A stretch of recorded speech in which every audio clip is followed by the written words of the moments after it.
Welcome back to Max Flash Chapter 2. Max's parents, Montgomery and Carly Flash, were stage magicians. They had been performing their magic act for over 20 years.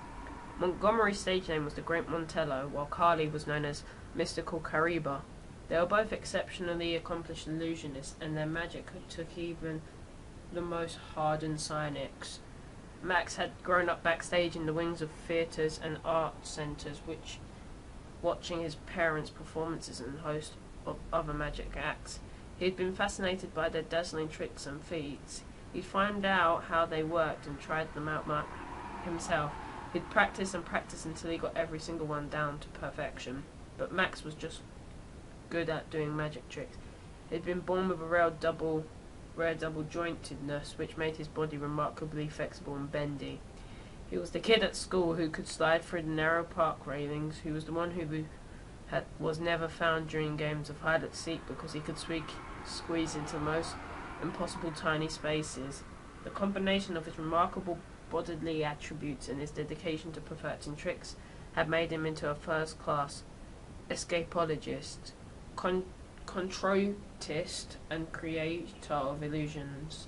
So being tied up in chains and escaping from a tank of water in the living room was nothing out of ordinary.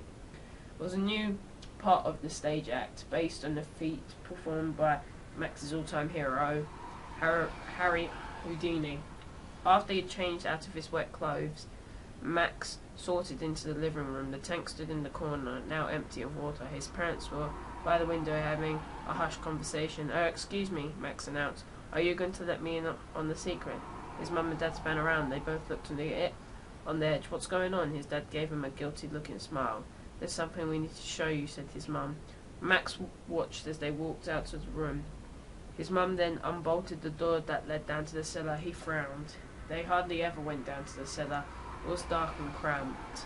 "Don't worry," said his dad with a reassuring smile. "It's nothing to be scared of." As Max reached the cellar, his eyes adjusted to the dim light and made out old tins of paint, mounds of yellowing newspapers, and bits of old motorbikes strewn across the floor.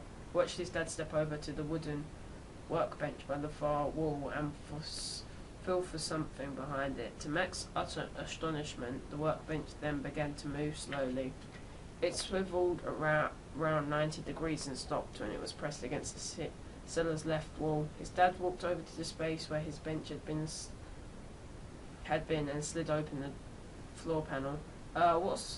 Is this part of a new trick?" asked Max. His eyes widened with surprise. "Because if it is, it looks pretty cool." His mum shook her head. "Come and see for yourself," she said. Max watched as first his dad and then his mum lowered themselves through the opening and began climbing down a flight of echoing metallic stairs. Max walked down and stared through the opening, so dark down that he could only just make out the shapes of his parents. Where did these steps lead? What exactly was down here? He hesitated for a few seconds, then he took a deep breath and lowered his legs over the side.